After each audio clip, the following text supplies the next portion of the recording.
Hey everyone, thanks for tuning in. If you're new here, consider subscribing. It really helps keep these stories coming. And while you're here, let me know in the comments where you're listening from.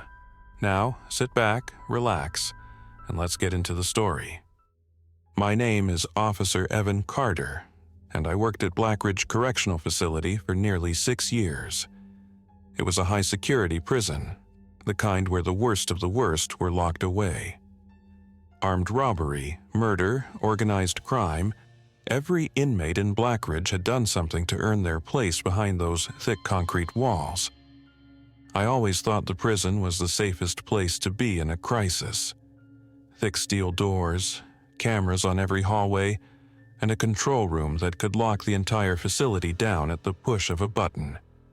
We were trained for riots, escape attempts, and fights breaking out in the yard, but we were never trained for what happened that night. It started in the infirmary.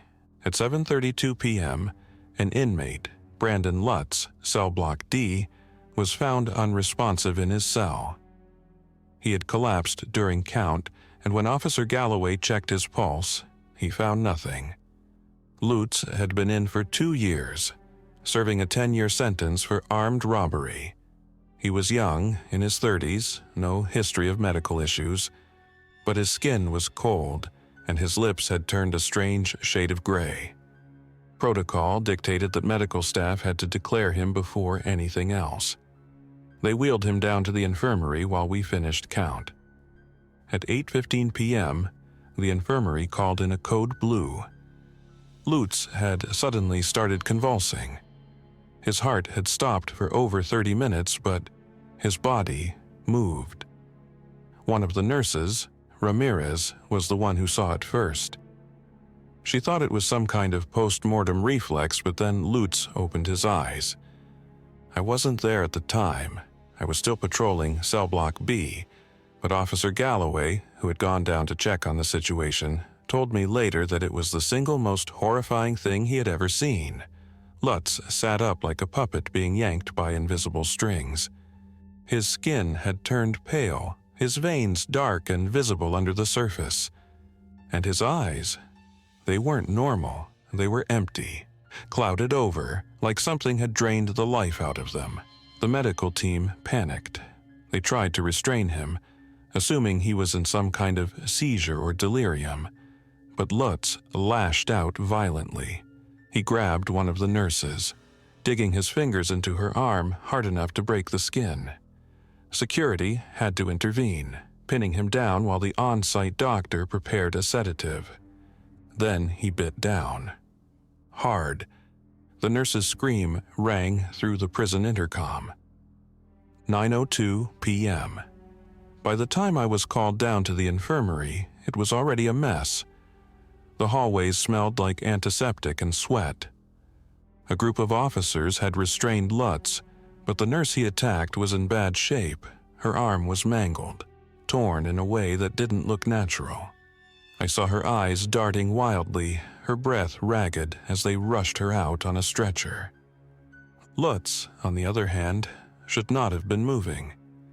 His restraints held him against the gurney, but he was fighting against them like an animal, snapping his teeth, his face twisted into something inhuman. The doctor, pale and shaken, explained that his heart had stopped again, this time permanently, but he wouldn't stay still. Officer Galloway looked at me and muttered, "This ain't normal." He was right. We needed to get Lutz into a secure holding cell immediately. The warden agreed. If this was some kind of violent episode or drug reaction, we couldn't risk him hurting anyone else. That was mistake number 1. Instead of locking him in solitary, they moved him to the disciplinary wing, D block, where the worst inmates were housed. The ones who had life sentences with no chance of parole. The ones who had nothing to lose. 10:15 p.m., I was monitoring the security cameras when it happened. Lutz had been placed in cell 22, still restrained, his head twitching violently from side to side. The medical team left him under observation, but they didn't know, none of us knew, what we were really dealing with. At 10:27 p.m., the nurse who had been bitten collapsed. Her breathing had grown shallow, her skin pale. Within minutes, her pulse was gone. They tried everything, CPR, defibrillators, but she was gone.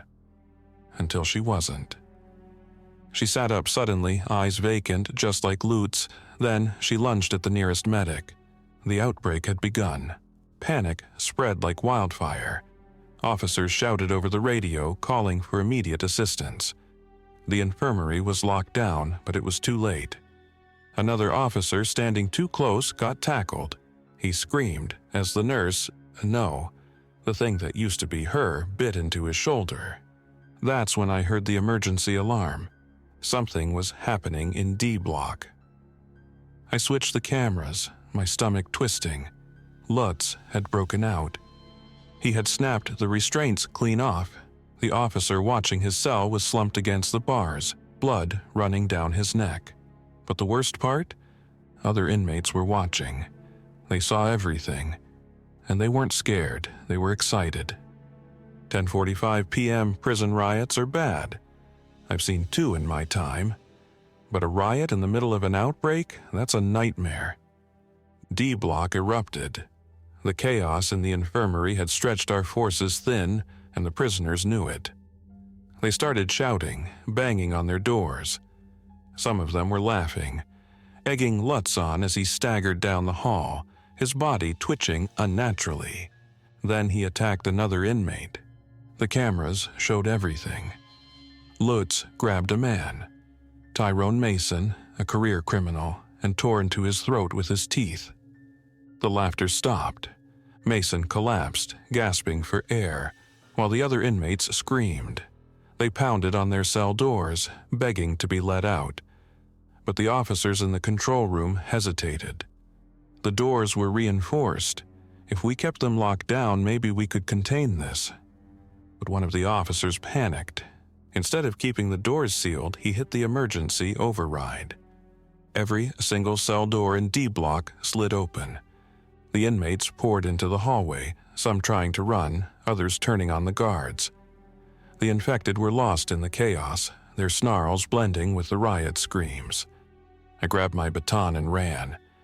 I had one goal now: survive. 11 p.m. The prison had descended into chaos.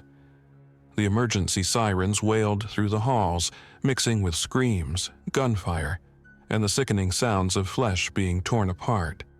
I sprinted down the corridor, my boots pounding against the concrete. My radio crackled with frantic voices. Officers were being attacked. Some were calling for backup, others were just screaming. I turned a corner and nearly ran into Galloway. His uniform was stained with something dark, his face pale. "Carter, we're screwed," he gasped. D block's overrun. Some of the guys are holed up in the armory, but they're getting through the vents. We need to get out. The vents. My stomach twisted. The prison's ventilation system was connected. If the infected got inside, they could spread to the other wings in minutes. We didn't have minutes. I gripped my baton, trying to steady my breathing. "Where's the warden?" "Dead," Galloway muttered, or turned, I don't know. He was in the infirmary when it happened. That meant no leadership, no orders, just survival. We heard a metal door slam in the distance. Then, the unmistakable sound of something running toward us. Fast. Galloway raised his baton. I gritted my teeth, then an inmate came barreling around the corner. I recognized him, Calvin Roach. Armed robbery, sentenced to 15 years. But right now, he didn't look like an inmate. He looked like a desperate man running for his life. "There's more of them," he panted. "They're turning faster now." I saw Mason go down, and within 2 minutes, he was up again. 2 minutes, that wasn't normal. We didn't have time to think. The hall behind Roach erupted with movement. A group of prisoners and officers rounded the corner, but something was wrong. They weren't running. They were chasing. Their skin was pale, their mouths smeared with red, their eyes clouded over like Lutz's had been. They didn't scream. They didn't speak. They just ran at us like starving animals. "Move!" I grabbed Galloway and Roach, shoving them toward the stairwell. We barreled through the door, sprinting up the steps 2 at a time.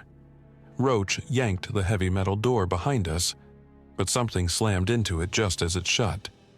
A guttural snarl. Fingers clawed through the small window, banging furiously. They wouldn't stop. Not until they got through. Galloway was gasping for breath.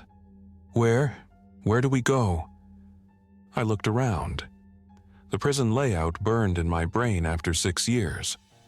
We were on the 2nd floor, near the administration offices.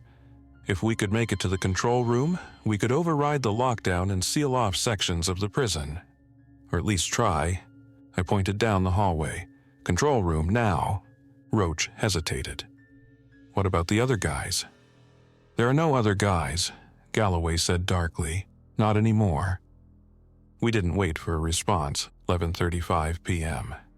The control room was empty when we got there, but the monitors told a story worse than I could have imagined. D block. Blood smeared across the walls. Inmates and officers twisted and motionless until one started twitching, then another and another. The yard. A few survivors trying to climb the fences. Some made it, others weren't so lucky. The cafeteria, tables overturned, bodies slumped over trays of untouched food. It wasn't just D block anymore. The infection had spread to almost every wing. I clenched my jaw and scanned the system. The external doors were still locked. That was good. If those things got out into the city... "Carter," Galloway said, "can you lock down the vents?" I nodded, pulling up the schematics. If I shut them, we might be able to keep some areas clear. I started working, locking down every entry point I could. It wasn't a perfect plan, but it was something. Then the screen flickered. A red warning flashed. "Security override, unauthorized access detected." I frowned. That wasn't me. "Someone's in the warden's office," Roach muttered. We exchanged looks. Then, over the intercom, a voice crackled. A voice that shouldn't have been there. Low, hollow, barely human. "Let us out." I turned to the monitor showing the warden's office. There he was. The warden, or what was left of him. His body was slumped in his chair, his mouth twitching unnaturally. His right hand moved jerkily over the control panel. I realized, with growing horror, what he was trying to do. He was trying to open the main gates. 11:50 p.m. I didn't think, I just acted. "Come on," I barked, grabbing my baton. "We stop him, or we die here." Galloway hesitated, but Roach didn't. We ran. The hallway to the warden's office was eerily quiet. The only sound was the distant hum of the intercom and the buzzing fluorescent lights. Then, movement. 2 infected staggered out of a side hall. They saw us instantly. I swung my baton. It cracked against the first one's skull, sending him sprawling. Galloway took down the second. But more were coming. We burst into the warden's office. The smell hit me first, like rot and copper. The warden's corpse was still moving, his fingers pressing random keys on the control panel. The main gate was at 73% unlocked. I didn't hesitate. I grabbed his wrist and yanked it away from the controls. His head snapped toward me, his jaw distending unnaturally. Then he lunged. His teeth barely missed my throat. I shoved him back, knocking over his chair. Roach grabbed the nearest object, a heavy paperweight, and slammed it into the warden's head. Once, twice, silence. The intercom flickered. The security override warning disappeared. I staggered back, breathing hard. Galloway leaned against the desk. We stopped it.